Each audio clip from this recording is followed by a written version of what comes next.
Weapons will prosper is an inevitable fact of life.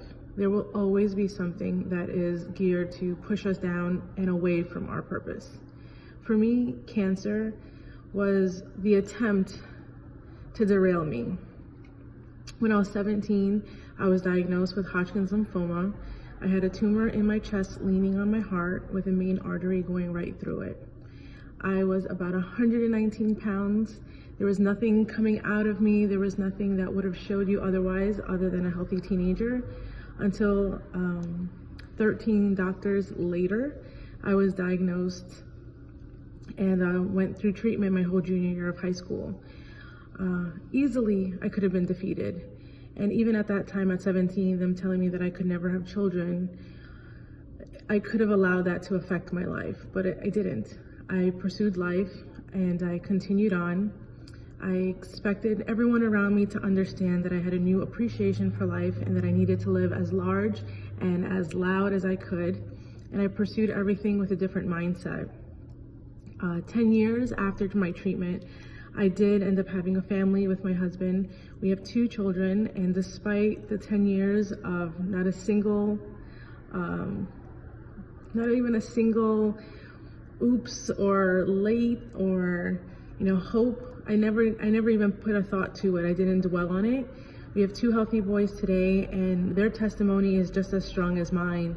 When my second son was born, we decided to found a nonprofit to not only show them their mother's journey, but to help along other people who are going through differences or struggles in theirs. So Devon Interest and Give Back is a nonprofit that's founded by ordinary people giving back in extraordinary ways. Every month we try to highlight different topics such as lupus and AIDS and cancer. But throughout the years, our mission has changed, just like our family has grown.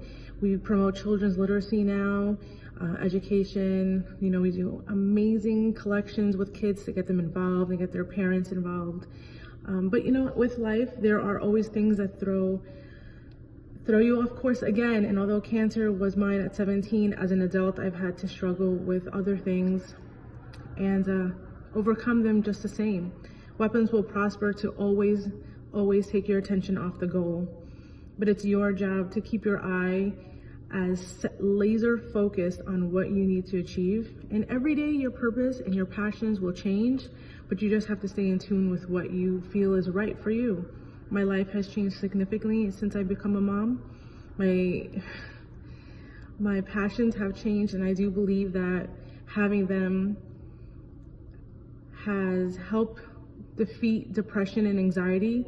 I feel that with my cancer, I feel scared that it will come back one day and everything that I've built would be taken away, and there's just a legacy that's going to be left behind. So you have to really live life to its fullest to make sure that you're doing your maximum potential of differences in the world.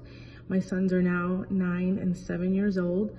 They have no other way of thinking but giving back, and they are average kids. And there's always that glimpse of selfishness, and there's always the reminder as a parent that there's other people that need compassion and love. It's not always just physical. We do donations and we do drives and we do funds, but sometimes it's a simple hello. You can't lose yourself along the journey, and you make sure that everyone gets a piece of love along the way.